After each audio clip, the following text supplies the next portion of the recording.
Hey, welcome to Church Online, everybody. I'm so glad that you've joined us for another weekend experience at City Hills. And before I go any farther, I know that it's already been said today, but I want to blend my voice with those before me and wish all you ladies out there a happy Mother's Day. Whether you're a mom or not, if you're a female, we are celebrating you and everything that you mean to all of us today. I don't know where we would be without the strength, the vision, the foresight, the leadership, and the voices of the strong women that are in all of our lives. And we need your voices and your leadership now more than ever. We want you to know from City Hills that we celebrate you and we're following you every step of the way, ladies. Go ahead and lead on. And I hope that those people in your life spoil you real big today because you so deserve it. Now we're about to jump in to our next installment of Red Letter. But before we do, I want to bring a couple of important things to you. First of all, many of you know during this time where we've practiced social distancing, small businesses have taken a massive hit, and many of them are trying to figure out how to keep their doors open, how to keep their businesses running, and how they're going to survive during this time. We as a church have been trying to figure out, hey, what are some ways that we can partner with a few small businesses to help during this time of need. And I'm excited to tell you that this week, I want us as a church to partner with a wonderful business right here in Loudoun County called Ford's Fish Shack. It's an incredible restaurant. If you've never been to Ford's, you need to go. Once everything's said and done and we can actually go back into restaurants, you need to go check them out. But I got good news for you. You're not going to have to wait until then to eat some of their delicious food, because we are partnering this week with them. And what they're doing is they are going to take orders from us as a church. They're preparing about 4 or 5 different family meals that you can choose from. They're going to be preparing them for families of 4. Now, if you got more than 4 in your family, order a couple of them. If you don't quite have 4 in your family, order it and have some leftovers. Nothing like some good leftovers, right? But this is one way that we can help a small business right here in our community. Watch our social media pages on Facebook and Instagram. All this week, continually, we'll be updating them, giving you ways that you can place that order. Orders need to be placed by Saturday. So you can do that anytime this week. We'll provide the link on our social media. Click there, place your order, and then next Sunday at 12 o'clock at noon, right here in front of our building at the front entrance of City Hills, Ford's is going to set up and they're going to have your meal hot and ready for your family waiting on you. You just pull through. They're going to put it in your car. You don't even have to get out. They'll practice social distancing. You can take it home and have a great meal, and you won't have to cook next Sunday either, okay? So I'd encourage each and every one of you to make those orders, and let's help out a local business. We'll also have some lead team members here. We'll wave at you next Sunday. It'll be good to see you. We can't get back in our building, but we can at least see each other and wave at each other on a Sunday. It'll be fun, so I encourage you to participate in that. Also, immediately following our service here today, we're going to start something new for all of our City Hills kids out there. We're going to start live premiering our kids' curriculum. We have 3 different age groups: pre-kindergarten, elementary, and then pre-teen. And those are going to premiere at 11, 11:20, and 11:40 right here on our Facebook page. And we encourage you to log on with your kids at whatever time is their age demographic and interact. There'll be some City Hills Kids team members there in those rooms. And I think it'll be a good time to engage your children in some worship on their level. So I encourage you to take advantage of that. That's happening beginning today. All right, we're going to dive into our message today. And I know one of the buzzwords that has been going around lately, ever since we've entered into this whole new reality that we've been experiencing the last several weeks, is the word essential, right? We've all heard that word. What is essential? What's an essential business? What's essential to living? Everything else is shut down except for the essentials. And it lets us know that there obviously are some things in our life that are more essential to our survival and our well-being than others. I mean, it's important that we eat, right? Grocery stores have been labeled as essential businesses. Whereas maybe, the local J. Crew in the mall is shut down. It's not as important that you go buy that new outfit right now. And there's been this differentiation between what's essential and what's not. And one of the things I've discovered through this time is it's funny how most of the things that are labeled as essential in our lives are the things that we take for granted. They're the things that we just assume will always be there, but in fact, they are the building blocks. They're the foundations of our life. And if you take those things away, then everything else crumbles. If you take the food supply or you take the food chain away, like everything else begins to crumble. We have to eat to live, right? And I begin to think about this and realize that I think it's that way a lot with many different areas of our life. It's funny how sometimes the most important things that are in our lives and some of the things that are the most, they determine how far we will go and they determine how successful we will be in life, are the things that's easily overlooked, the building blocks, the essentials, because to be quite honest, sometimes they get a little bit mundane. I remember back when I was in school, in junior high and high school, I actually was in the band, if you can believe that or not. I don't hardly have a musical bone in my body, but for some reason I got the idea I want to play the saxophone. That was back like in the early 90s and mid 90s when Kenny G was really big. I don't know if any of you out there remember this, and playing the saxophone was sexy. I mean, if you could play the saxophone really good, it got you a few extra points with the ladies. And so I thought, I want to play the saxophone. So when I was in junior high, I joined the band and I was like, I'm going to play the saxophone. And I remember when I began to learn my musical instrument, I wanted to play in front of everybody. The whole reason why you learn to play an instrument, at least my motivation, was I wanted to play in front of people and I wanted to impress people. The spotlight was what I wanted, but I realized very quickly that it's what I did outside of the spotlight. It's what I did off stage that determined my success on stage, and many times whether I even had an opportunity to get on stage. And it was the most mundane things. I remember practicing in my room at home and trying to begin my instrument, and you had to do what they call scales. If you know anything about music, there's musical scales, right? And it's not playing the cool fancy song that you want to play. It's playing the ba ba ba ba ba ba ba ba ba ba ba ba ba ba. It's just playing notes on a scale over and over and over. And that's not sexy. It's not fun. It's certainly not going to get you a girlfriend in the 8th grade, okay? But you have to learn those things in order to move on to play the things that you really want to play. The scales are essential. If you don't know the scales, you'll never be able to accomplish what you really want to accomplish. And I learned early on in life that success on stage is determined by your commitment off stage.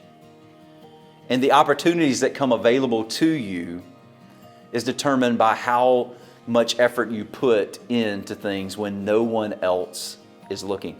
One of the greats that ever played the game of basketball, I don't know if you've been watching this Michael Jordan documentary that ESPN's been doing on the weekends. I'm just enthralled because it's like I'm reliving my childhood. Jordan was the man when I was in junior high and high school, and it's been so awesome to watch that and to watch the commitment that he had of winning. And then this past weekend, they had an episode where Kobe Bryant was on, and many of you know that this year, tragically, we lost Kobe Bryant, who was such a master at the game. But one of the things that has continued to be said about Kobe, especially at his death, one of the main things that was remembered about him was his commitment to excellence and his drive and his passion to become the best he could be at his craft when no one else was looking. It was the hours that he put in practice. I mean, here's a guy that he won like 5 NBA championships. He won multiple MVPs. He had all kinds of scoring titles, all these accolades that he accrued in his career. But the thing that stood out the most at the end was his commitment level to his craft and the game when nobody else was looking. I remember reading one time of a trainer that was on the USA team when Kobe played for them. And he said one day Kobe held this infamous practice for himself. It started at 4:15 in the morning, and Kobe didn't leave the gym until 11 o'clock in the morning. I mean, it was like something like a 7-hour, 6.5-hour practice, and he refused to leave the gym until he had made 800 shots. He would not leave until he had hit at least 800. He was that committed. Didn't care how long it took, didn't care how early he was always the first to show up. He was one of the last ones to leave. You could hear his teammates tell all kinds of stories like that. I thought it was interesting too, in 2008, an NBA scout said this. He was quoted as saying this about Kobe Bryant. He said, "Allen Iverson loves to play when the lights come on. Kobe loves doing the stuff before the lights come on." Now, I ain't throwing shade at Allen Iverson if he's your favorite player. I didn't say this. This was a scout. But he made a difference between, hey, there's this one player that he loves to play when the lights come on, but Kobe loves doing the stuff before the lights come on. And that's what separated him from everybody else. Why am I talking about all this? Because I think, in this time that we've been isolated from our normal lives, and we've been quarantined in our homes, and we're just doing the essentials. If you're like me lately, it's very easy for me to begin to think like, this is just wasted time. Let's get back to life. I want to get back to it. Give me my life back. And I'm tired of wasting all this time. But I want to try to refocus us in the last half of this here today, and focus you on the reality that what is it that you could be doing right now when the lights are off and nobody else is looking, that when we're with ourselves and with our families, what's the essential things that you could be working on and perfecting that could go a long way in advancing your relationship with God, your relationship with your spouse, your kids, and eventually your friends? What can set you up to live what we call here at City Hills life upgraded, that full life that Jesus talked about in John 10:10. I'm going to give you some essentials really quickly. I'm going to give you 3 of them from the words of Jesus. And I'm going to be reading from the Gospel of Mark, chapter number 12. And I'm going to begin reading at verse number 28. It says, "One of the teachers of religious law was standing there listening to the debate, and he realized that Jesus had answered well. So he asked, 'Of all the commandments, which is the most important?'" What's essential? Jesus replied, "The most important commandment is this: 'Listen, O Israel, the Lord our God is the one and only Lord, and you must love the Lord your God with all your heart, all your soul, all your mind, and all your strength. The second is equally important: love your neighbor as yourself. No other commandment is greater than these.'" I think Jesus just cuts to the chase. This guy asked him, "Hey, what's the greatest of the commandments?" And by this time, their religion had created a long, long laundry list of commandments to follow and to live by. And he says, "Hey, what's most essential?" And Jesus gives him 3. Now, I know most of us read this and we see Jesus giving 2 essentials: love God, love your neighbor. But there's a third one in there, and I'm going to get to that as we end today, that's most often overlooked.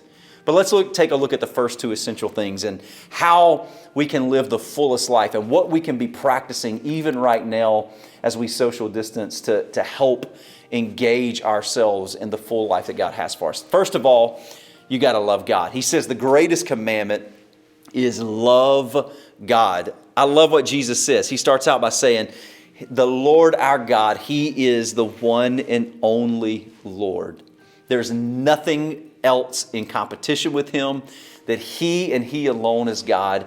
And Jesus says you're to love Him with all your heart, your soul, your mind, and your strength. The one thing that I want to pull from this and apply it for us today is, notice that He says to a religious leader, love God with all your heart. Not your religion. Now, I'm not here to poo-poo on religion. I've spent my whole professional life studying religion and studying theology.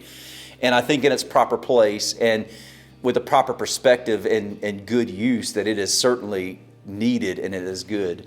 But I think for some people, we can get so caught up in our religion that we lose the essential part of it, and that is the God that our religion professes. We can't get so caught up in the trappings of religion and lose a very real relationship with God, because that's all the religion is. It only serves as a vehicle to connect us to our Heavenly Father.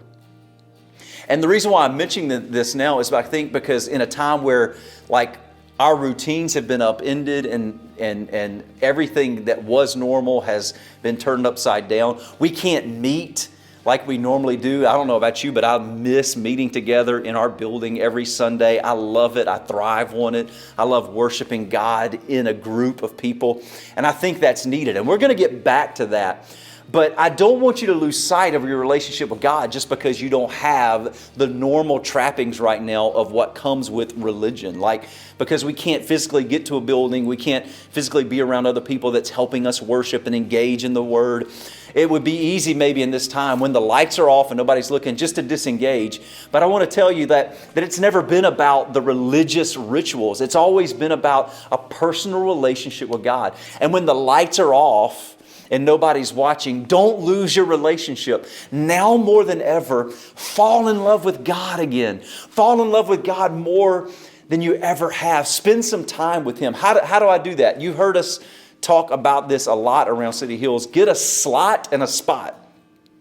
Get a place and get a time in your calendar every day where you spend some time with God. Now, it may be more difficult than ever right now. If your house is anything like mine, because we're all in the house, we're trapped together, it can be hard finding a place to get alone for a few minutes and spend time with God. But I challenge you to make the effort and do it. If you have to get up a few minutes early before the family, if you have to stay up a little bit late after the family goes to bed, it doesn't have to be a long time. It doesn't have to be 45 minutes, 30 minutes. It could just be 15 minutes where you find a place. You may have to go into your closet and shut the door. Wherever you got to go there. Make shower time your slot and spot if that's the only place you can get alone with God. Just spend some time with God and talk to Him and focus on Him and let Him talk to you. And I promise you, even though things aren't normal, your relationship with God can grow. Love God. That's an essential thing. If you want your life to succeed and if you want your life to move forward, you can't abandon that even when our routines are disrupted. The second thing Jesus said was you got to love your neighbor. You got to love your neighbor. The question then becomes, well, who is my neighbor? Is my neighbor like literally the physical person that's living right next door? And statistics say that most of our neighbors that live right next door to us, they mirror us a lot. You know, they probably were in the same neighborhood. They probably look very similar to you. They probably have a very similar job, are in the same sort of kind of income bracket. And a lot of times those type people can be easy for us to love. But Jesus tells a parable in another place, and I'm not going to have time to go into it, but He tells a parable in another place in Scripture about a man who is on a trip, and while he's walking down this road, he gets hijacked. He's robbed. He's stripped of everything that he has on him. He's beaten and left on the side of the road to die. And there's a few people in this parable that passes by and sees this guy on the side of the road. The first few are religious people that are of the same ethnicity as the guy that's laying there dead. But because of other commitments, they didn't take time to help him. And then Jesus tells of a Samaritan man who sees him and he stops and he helps him and he bandages him. He takes him to a place to get some medical help, and then he pays the medical bill.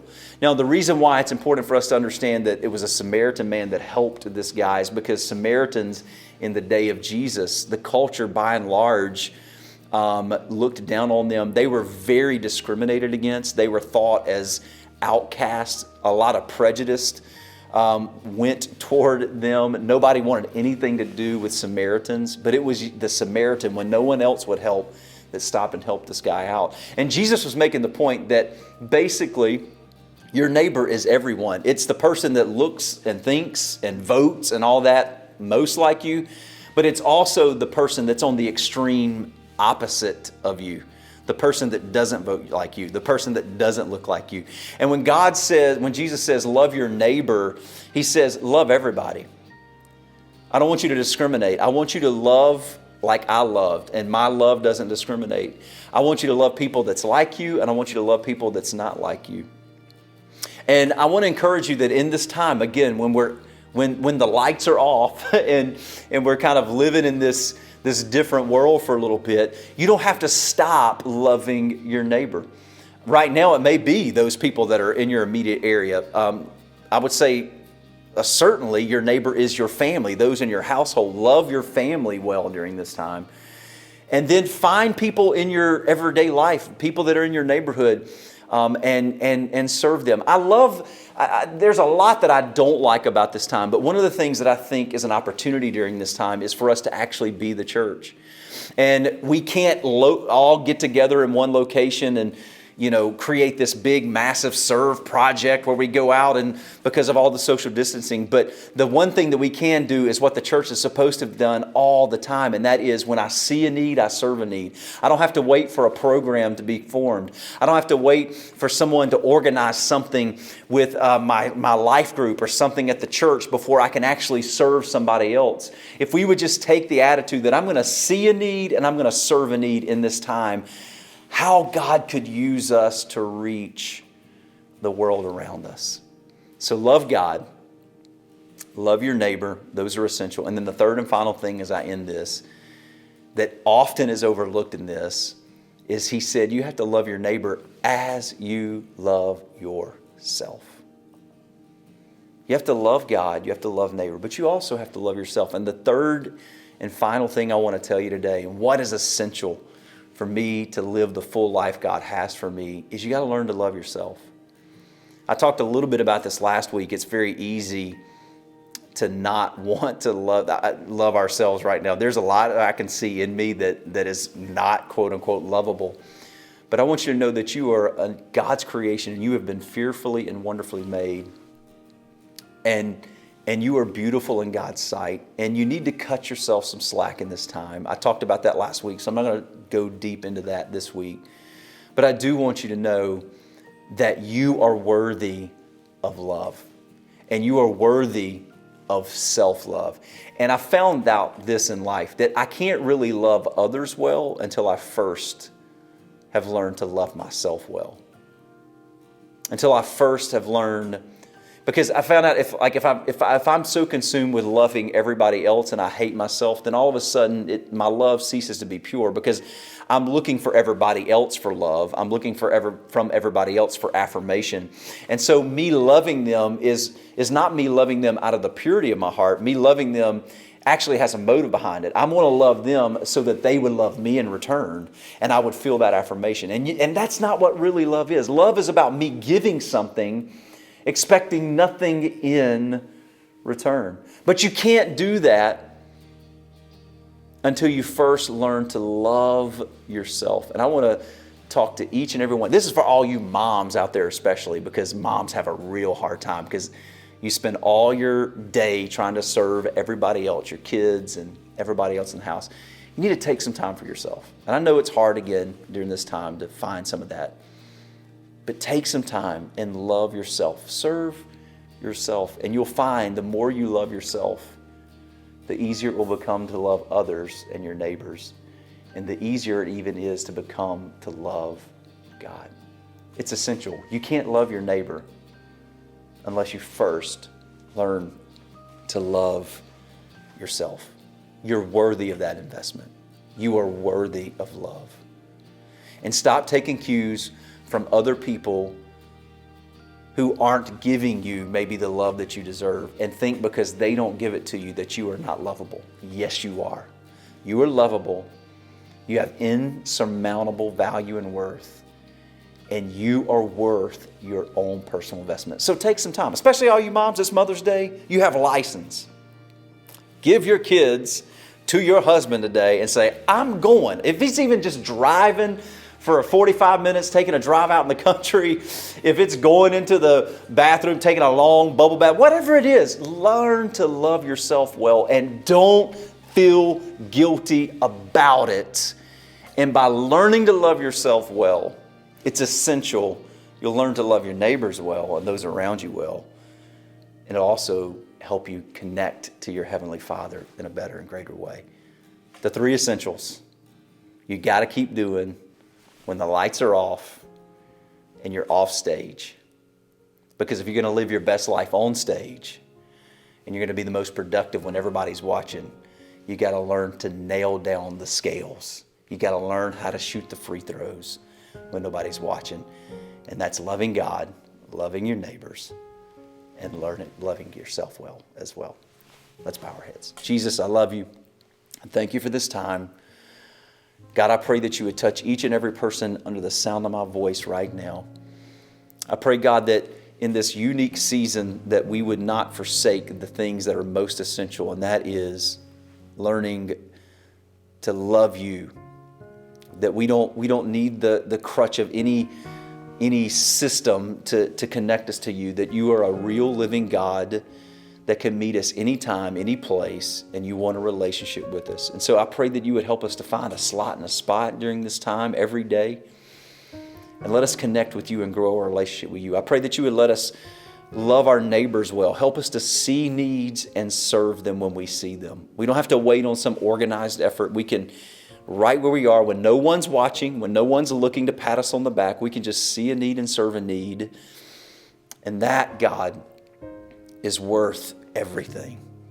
And then I pray, God, that we would all learn to love ourselves well, that we would cut ourselves breaks, and that we would know that we are worth the investment, and that we are valuable and we are priceless, and that we have something to bring to this world and to those that are around us. And I pray this in the mighty name of Jesus Christ. Amen.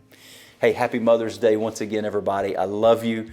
God bless you. Don't forget this week, place your order with Ford's Fish Shack. Let's help that small business out in Loudoun County. And we'll see you next week, everybody. If you made a fresh start with Jesus today, we are so excited for you and everything God has for you in the future. As a church, we believe that this is just the beginning of what we call Life Upgraded. We believe that Jesus upgrades every aspect of our lives when we give Him unrestricted access to our hearts. We would love to send you a free e-gift that will help you begin that fresh start today. Just click the link provided in the comments to fill out our Connect card. Check that you said yes to Jesus today, and we will take it from there. If you are new to City Hills, we want to meet you today. Immediately after this broadcast, Pastor Jeffrey and a member of our team would love to spend just 10 minutes with you in our virtual Welcome to Church Lounge on Zoom. If you want to meet us there, please just text the word lounge to the number on your screen. We will provide you with a link to access the meeting space, and we will see you there in just a few minutes. Lastly, thank you to those who have continued to give in this unique time. Because of your giving, we've been able to make a difference in our community and meet needs across our county. If you would like to give, please click the giving link in our comments, go to cityhillschurch.com, or you can text any dollar amount to the number on your screen. Thanks again for joining us today. Love God, love people, and change your world.